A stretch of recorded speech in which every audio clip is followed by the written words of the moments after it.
வணக்கம் மக்களே. இன்று நாம் ஒரு அற்புதமான பக்தி கதையை பார்ப்போமா? தமிழ்நாட்டின் தஞ்சாவூர் மாவட்டத்தில் கும்பகோணம் அருகே அமைந்துள்ள ஒரு புனிதமான சிவாலயம்தான் பட்டீஸ்வரம் தேனுபுரீஸ்வரர் கோவில். இந்த ஆலயம் பல அற்புதமான தெய்வீக கதைகளால் புகழ்பெற்றது. அதில் மிகவும் பிரசித்தமான ஒன்று, இந்த கோவிலில் நந்தி சுவாமி சிவலிங்கத்தை நேராக நோக்காமல் சற்றே ஓரமாக திரும்பி அமர்ந்திருப்பது.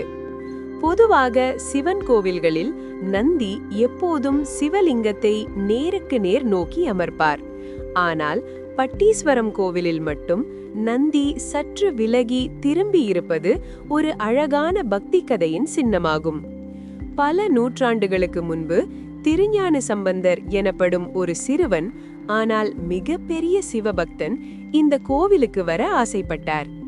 அந்த காலத்தில் கடுமையான கோடை வெயில் கொழுத்து கொண்டிருந்தது.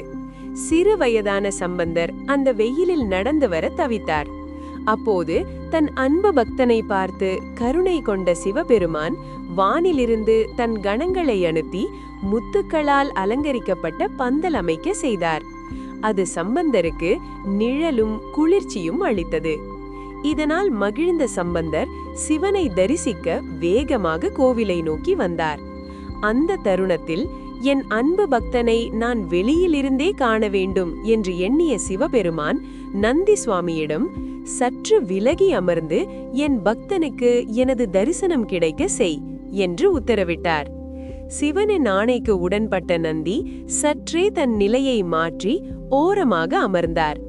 அந்த நாளிலிருந்து இன்று வரை பட்டீஸ்வரம் கோவிலில் நந்தி சிவலிங்கத்தை நேராக அல்லாமல் சற்றே விலகி அமர்ந்திருப்பதை நாம் காணலாம்.